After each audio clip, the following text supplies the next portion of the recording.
sudah begitu saya terima Tuhan Yesus, terus Tuhan itu ajari seperti itu, jalanlah sama aku. Apapun yang terjadi, kamu harus tanya aku. Nah, akhirnya ketemu teman, udah dapat rumah kosnya gratis. Nanti kalau kamu sudah kerja baru kamu bayar. Kalau sekarang belum punya uang, ya boleh nebeng gratis. Begitu sampai langsung aku cari kerja dulu, udah langsung bulan depannya dapat kerja. Jadi udah langsung kerja sama kuliah bayar sendiri, bahkan saya bisa sisihkan dana untuk kirim ke orang tua. Terus sampai level kerja. Waktu kerja itu saya tidak mikir, saya pikirnya gini kan, kerja perusahaan internasional yang bagus supaya saya punya jenjang pekerjaan bagus. Tapi saya lupa bahwa saya tuh nggak bisa bahasa Inggris. Bahasa Inggris saya sangat jelek. Logatnya sangat jelek. Gitu. Nah, tapi saya tetap tulis itu satu persatu. Ternyata Tuhan kasih seperti yang saya tulis, kriteria yang saya tulis itu Tuhan kasih. Saya kerja, itu masuk kaget. Semua laporan harus bahasa Inggris. Bahkan kalau meeting bahasa Inggris, kalau sehari-hari aja nggak bahasa Indonesia. Kaget saya, sakit 1 bulan. Ya tetap masuk kerja tapi sakit 1 bulan. Pendarahan, saking stresnya pendarahan nggak berhenti 1 bulan. Saya sampai stres, saya bilang Tuhan, saya keluar aja ya, nggak tahan. Saya cerita ke ibu kos saya bilang gini, jangan, itu kerjaan sangat bagus. Orang lain mau masuk susah, kamu sudah masuk, kenapa keluar? Oh gitu ya, ya udahlah. Ataulah saya kerja. Ternyata lewat 3 bulan selesai, harus 1 bulan keduanya harus ke customer. Nah itulah saya itu dikasih mobil nggak bisa nyetir. Jadi waktu dikasih mobil, sekarang jadi suami saya dulu masih pacar, saya suruh datang, ini saya dikasih mobil, tolong setirin bawa pulang kan. Langsung hari itu hari Sabtu, hari Jumat, Sabtu kan kami libur, jadi Sabtu sama Minggu latihan. Supaya apa? Senin bisa kerja bawa mobil, kalau enggak kan dikasih mobil kok besoknya bawa pergi ke kantor nggak pakai mobilnya, nanti ditarik mobilnya. Langsung dikasih mobil. Udah itu kerja, ya itulah yang saya lakukan apa? Setiap hari itu saya nangis di kamar mandi 1 jam. Kalau belum ketemu Tuhan saya belum mau pergi ke customer. Kenapa? Saya nggak ngerti. Saya harus kemana dari itu? Saya harus melangkah ketemu siapa? Nggak ngerti. Nanti Tuhan tuh kayak kasih gini, kamu pelajari waktu zaman dulu itu kan ada Eurobase ya. Nah saya dapat customer itu dari Eurobase. Saya teleponin satu-satu. Dari customer saya itu enggak ada, itu perusahaan adalah yang saya pegang itu dikasih perusahaan baru yang belum ada customernya. Jadi benar-benar saya merintis dari nol. Saya cari customer itu dari Eurobase. Saya doakan satu-satu, nanti seolah-olah kayak ada penglihatannya muncul gitu loh. Muncul, nanti kamu datangnya ke sini. Nah setiap kali yang saya datangin itu welcome semua. Dan itu dalam waktu 3 bulan dari perusahaan omsetnya tiba-tiba jadi 100 juta. Itu bos sudah senang sekali.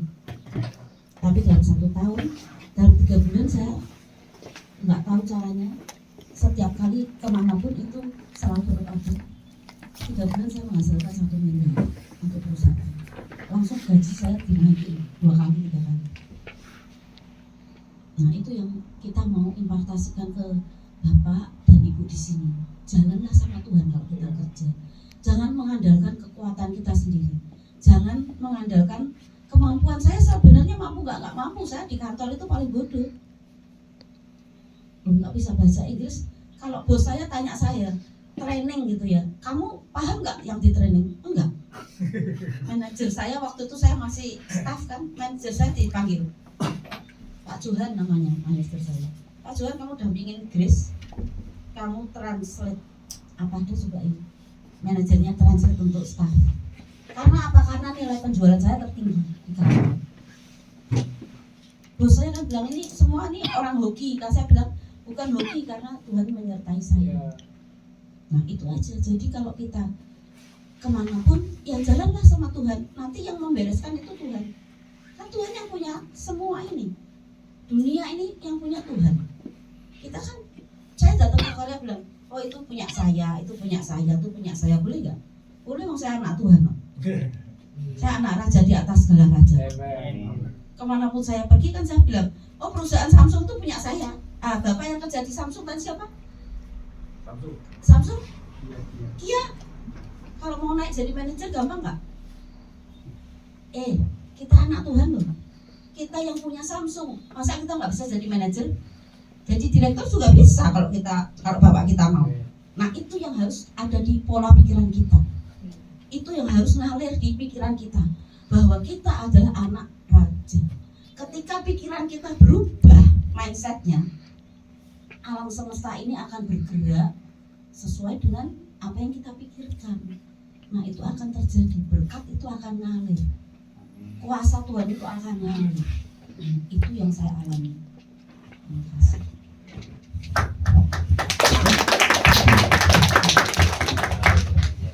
Ini real, kisah nyata. Kenapa saya nggak terlalu banyak bahas kehidupan di sini, karena tadi light aja, yang biasa aja kehidupan sehari-hari.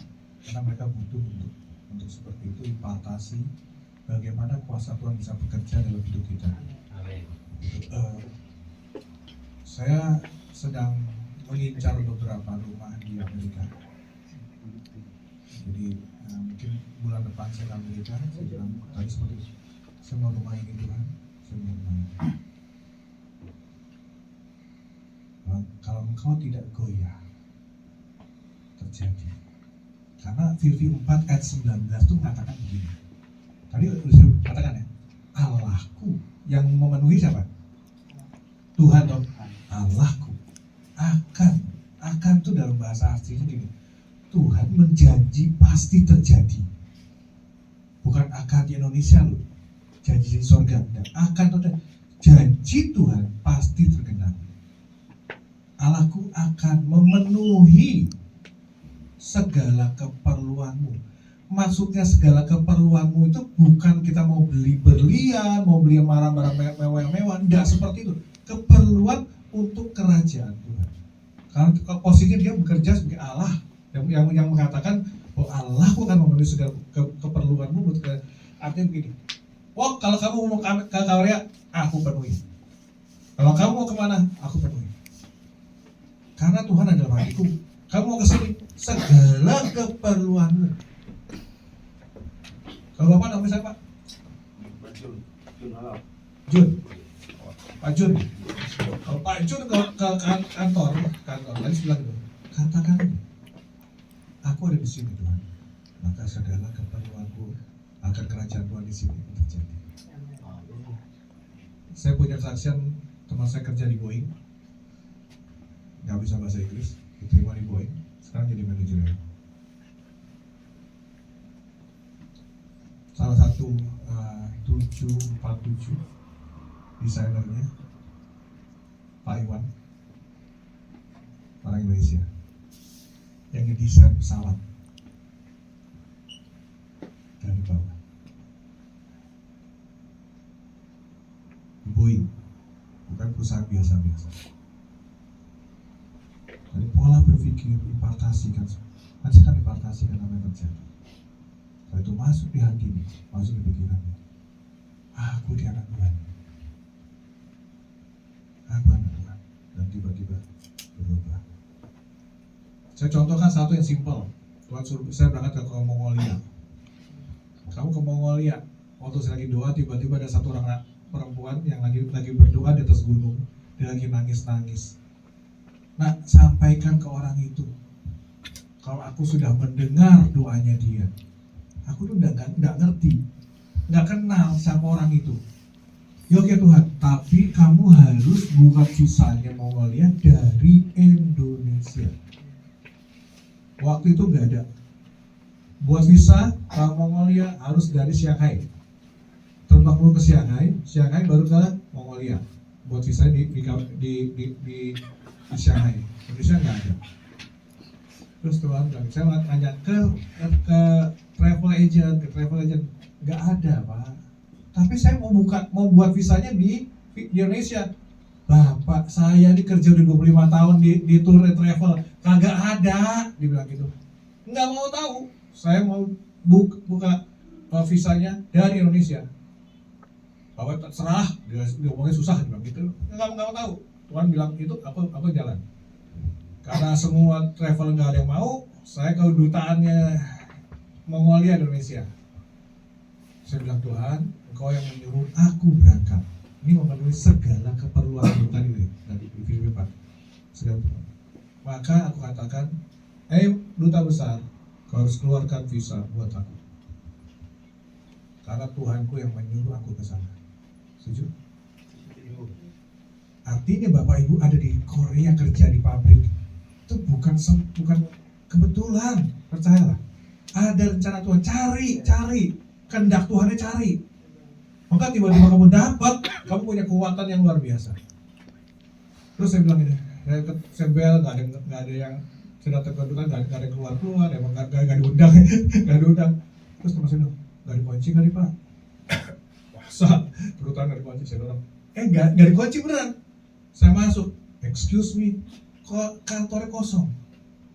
Nggak taunya pas lagi jam makan. Excuse me, saya masuk terus ke dalam. Tiba-tiba ruang duta besar keluar. Kaget ada orang asing di tengah-tengah kota. Mau ngapain? Saya mau ke Mongolia. Saya bilang, saya butuh visa. Dia bilang gitu. Oke. Kamu kenapa? Ada apa mau ke Korea? Ke Mongolia. Terus, Tuhan, ditanya, gue nggak tahu mesti mau jawab apa.